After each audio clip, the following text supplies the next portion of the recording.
This video will explain the double Edentulous guided smile chrome technique from records through surgery. Double arch edentulous surgeries are very different than other chrome surgeries. The pin guide and the flap are used and designed much differently than conventional chrome.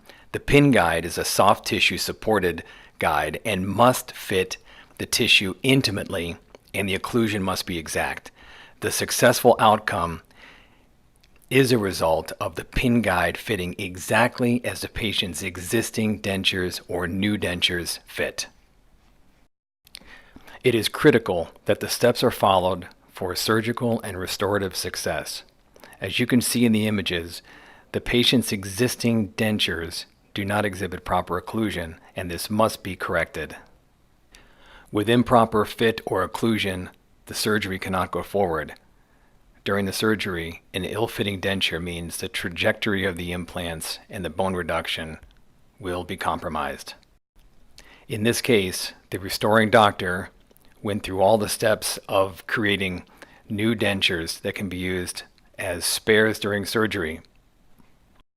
This followed conventional denture prosthetic setup and processing. In most cases, the new dentures that are fabricated can be used as a scan appliance by either putting radiographic markers on the surface in 6 different locations, labial and tongue side, or they can be duplicated into scan appliance as imaged here. Please allow the laboratory to duplicate the new dentures to make scan appliances. Once the scan appliances or the dentures are confirmed to fit 100% and the doctor is happy with the tooth position, then a dual scan technique is performed. This is following the traditional Nobel dual scan protocol, which is scanning the appliance, or in this case appliances, seated in the mouth, fully with no rock, in occlusion. You do not want anything to separate the upper and lower arches. You want the teeth to come together. That's the first scan. Then scan the appliances alone individually. Rest them on top of a piece of foam on the chin rest on the scanner, or sometimes there's a scan table that comes with the equipment. Either way, make sure that the scan appliances do not rest on plastic. They need to be up and floating on a very low density material like packing foam. Then you will export all 3 scans: the scan of the upper appliance, scan of the lower appliance, and the scan with both scans inside the mouth. The important part of this is that the scan in the mouth captures every part of the patient from near the chin up to the nose. With these sets of DICOM and the standard chrome photographs, we will prepare the case for the online meeting, placing the implants in the ideal position according to the work authorization, and then we'll host an online meeting with the doctor and finalize every implant position and tooth position, bone reduction levels, etc., until the doctor is 100% satisfied. Then we will go into production. Once the online meeting is finished, we will take 10 days to fabricate chrome guided smile for surgery. This is the case we were just showing, where we were sending a pin guide was the first image, and then the surgical prosthetic second image. Here's the rapid appliances, and here are the backup dentures. The doctor wanted conventional dentures as one backup, but then also the milled PMMA dentures. And then here are the osteotomy guides and fixation bases. As mentioned earlier, the double arch chrome edentulous surgery is unique. The pin guides are both seated at the same time, maxillary and mandibular pin guides. They are adjusted to make sure that there is no rock. They must have a stable, steady seat on the upper and the lower, and the bite must come together. Adjust a little bit as needed. So again, both pin guides are seated and adjusted until there's no rock and the occlusion comes together perfectly. Then they are removed from the mouth and they are assembled with the fixation bases. And with both assemblies, they are reinserted back into the mouth, and the patient's mandible and head are held together while the sites are drilled. Drill all the sites, mandibular and maxilla, and place pins in one at a time. With all the sites drilled and the pins seated, remove the mandibular pins, remove the fixation base and the pin guide, and the mandibular now is on hold until the maxilla is finished. In the maxilla, remove all the pins and the fixation base as well, and prepare to lay the flap. You'll notice in this video that Dr. Towell, who's performing the surgery, lays a labial flap. This aids in simplified suturing later, as the bone reduction will allow the labial flap to be folded over the ridge.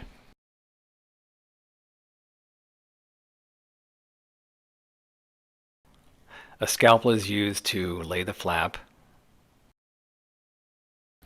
It's important to note that Dr. Isaac Towell, who is performing this surgery, did not drill the labial sites first. And this is a technique that is sometimes chosen, in which the flap is created, and then the pin guide is inserted, and then the sites are drilled.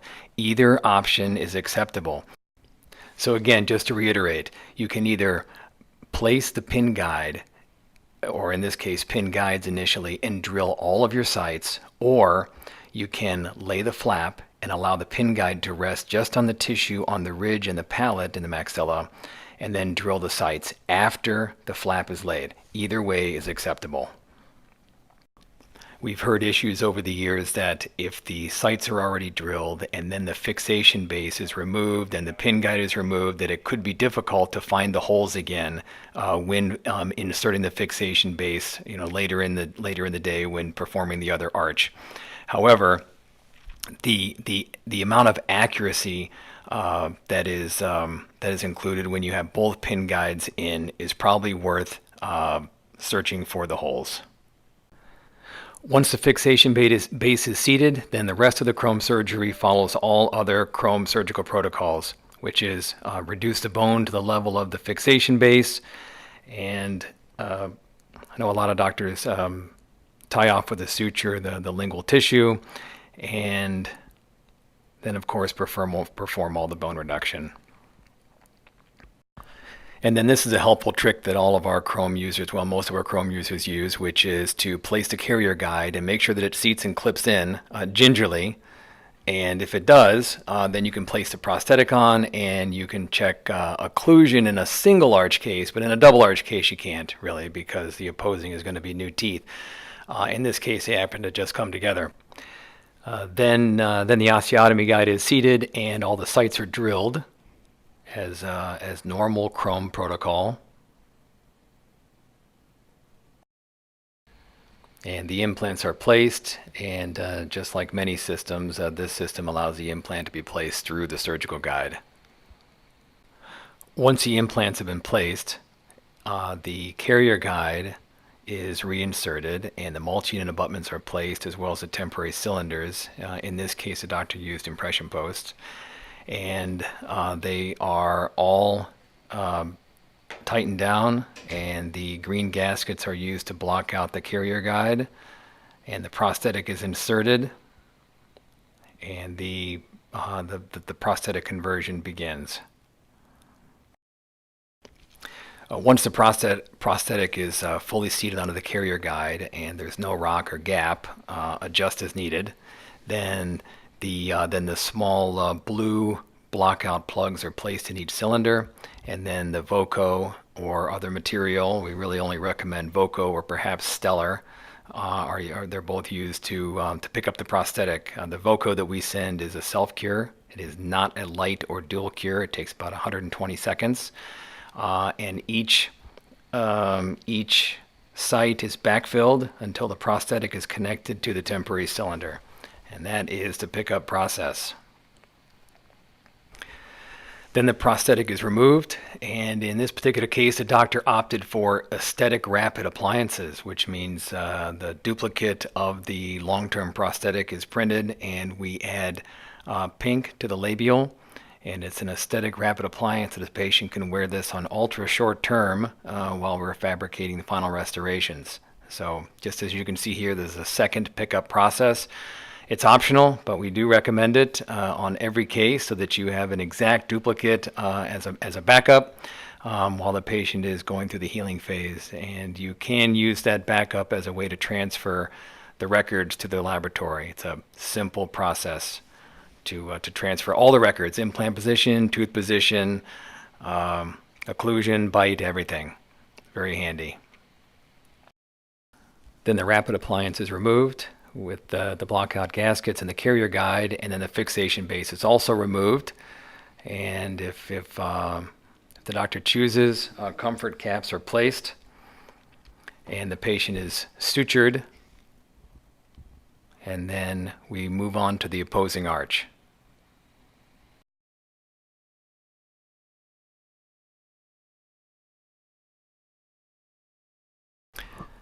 Okay, now on to the mandibular. The mandibular pin guide fits against the maxillary pin guide, but it also fits against the new maxillary prosthetic. This way we can ensure that there's a perfect seating of the pin guide.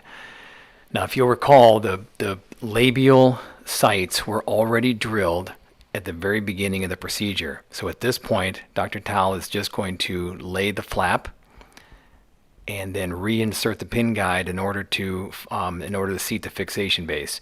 Now, the fixation base may also be able to be seated by just simply laying the labial flap and then finding the holes to pin into place.